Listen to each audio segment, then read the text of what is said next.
guys, welcome to the latest episode of This UnBee-Lievable Life. Today, I want you to meet my dear friend, Kimberly Collins. She is a powerhouse in the real estate industry with 7 years experience possessing exceptional communication and negotiation skills, making her a successful facilitator of countless property transactions. But more than that, as an at-home with diversity and overriding bias instructor, Kimberly's dedication to real estate education is evident. Beyond teaching, she's also the founder and president of Women's Council Northwest Indiana and has created the Diversity Committee for the Northwest Indiana Realtor Association. Kimberly's passion for real estate and diversity leadership drives her to excel in all aspects of her career, creating an inclusive environment and making a positive impact on those around her. In addition to her extensive experience, she has contributed to diversity initiatives through the highly successful Day of Diversity event, teaches continuing education courses through the Indiana Association of Realtors, and is a graduate, along with me, of the IAR, that's Indiana Association of Realtors Leadership Academy, which I just have to share with you guys, if you didn't already know, is a very, I don't want to call it prestigious, honor to be asked to do, but we both were in the same class together, and it was just invaluable knowledge that we are so grateful to have.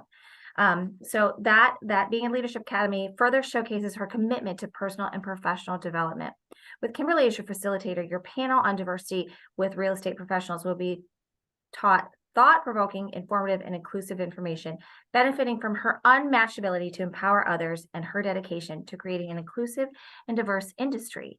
Today, we're going to talk about values. So Kimberly, take it away. Oh, well, thank you so much for having me, Nikki. And it's been a long time since we've had a long conversation since our days with IRLA. It's short for Indiana Association Realtors Leadership Academy. So again, like she said, if you have not been through that, that is where I would really like to say started me to look into my values. You know, we're talking about values today. And the reason why I want to talk about values is because it's become evident that it is a necessary piece of being a realtor. And in my classes that I teach, I ask them, do you know what your value proposition is? Because back in 2020, 21, we didn't have to have value proposition. We should have, don't get me wrong. But where were they? You didn't have time to do a value proposition. All you had time to do was get out there, get the house, get it on the market, and try to beat the next. It was almost we became auctioneers, you know, instead of having true value in our profession and educating and walking through and having those talks. It was push, push, push, push, and go. Even though I was a realtor before that, it still changed for a couple of years. And as a realtor, whatever you do, let me say the word repetitiously, is the things you follow. If you're doing your business right, repetitiously, you're going to continue. If there's any sway in that, just like for me, I went from being a realtor to being a broker manager, a branch manager at Coldwell Banker for almost 2 years, like 2.5 years. I'm sorry, 1.5 years, almost 2 years. And that broke a lot of the repetition for me as being a realtor. Does that make sense? Are you following me, Nikki? Okay. So when I got back out here, I decided I didn't want to be a branch manager. I didn't feel valuable as a branch manager. I feel like I'm better with boots on the ground. I'm better at the grassroots. I'm better with the people. And every time I go into management, I've done it so in my past career. Real estate is actually my second career. I was in insurance for almost 20 years before I came into real estate. I didn't come into real estate until I was 49 years old. I walked away from my job of making good money at 49 because I could not take it anymore. I did not feel value. I didn't feel not valuable, but there was no value for my life in doing that. I didn't see what the next step would be for me. I didn't want to go up the ladder any more than I already had. And I started realizing that I want to be with the people. I want to help people. I want to be face to face. And so that wasn't doing it anymore. Anyway, just before I turned 50, I said, I got to get out of here because, 50 is that age you want to know where you're going and where what's happening.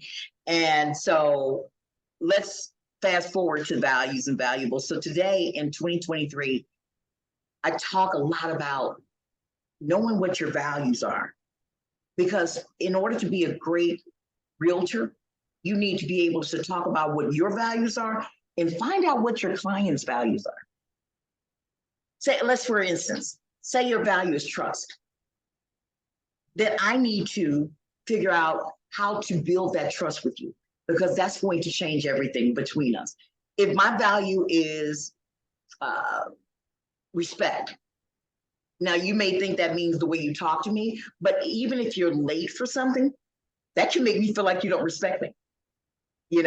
So finding out what our values are will help you go a long way in building that relationship with your clients.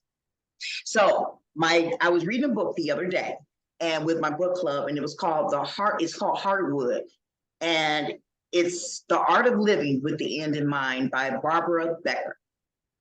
And one of the things she said, and even they put it on her tombstone, she said, my value, the things that I value most have two legs. All of my valuables have two legs. That hit me right here. I was like, it wasn't her things. It wasn't even the memories.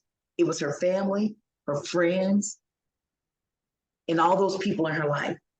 So I just love that and I'll be honest, let me get transparent. I didn't operate out of values for a very long time. I had other things that I was operating out of, but it wasn't until this year when me and a few friends talked about, what are your values?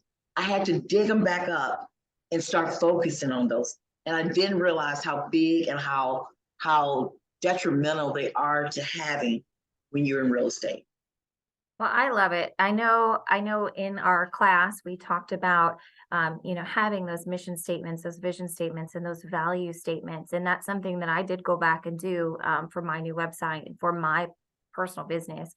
And I think they're extremely important because people want to know what we stand for. And then we want to make sure that we're meeting the expectations of our clients by, like you said, learning what their values are and working around those constraints. So other than that, what information can you share about your teaching and where we can find you if anybody wants to bring you on board for an instructor? Well, absolutely. So I am for NAR, which is the National Association of Realtors. I teach overriding bias. I'll be teaching a class in September for the state of Indiana at our legislation day. So a legislative day. And we will be there on September 19th. I also teach at home with diversity. I teach that if anyone ever needs that, that's another NAR class. That's an actual designation class. And what's the good thing about that designation is that it's not rented. And the reason I say rented is because some you have to pay every year. Some you own when you get them. So if anybody is interested in getting designations, figure out which designation has a continued fee and which ones are at home with diversity. Once you have it and you pay for it, it's yours. You don't have to pay yearly. I also teach this 12 CEs for our Indiana Association of Realtors. So whatever 12 CEs that are offered that year, then I am able to give those. Even if we go back a year, last year I went back and dug out forms because it was the year before. If you need something that you feel like your office or your area would like to be more focused on, and it was a past class, just talk to us and we'll try to get that done for you. And other than that, those are my classes as of now, which is a lot, right? I was going to say that is an awful. I didn't realize you were doing quite that many, and I find that outstanding. But you are just an outstanding and absolutely fabulous person. So if anybody has any questions or wants to get a hold of Kimberly, just give either of us a shout. And with that said, I just want to thank everybody for listening today and wish everybody a blessed and wonderful day.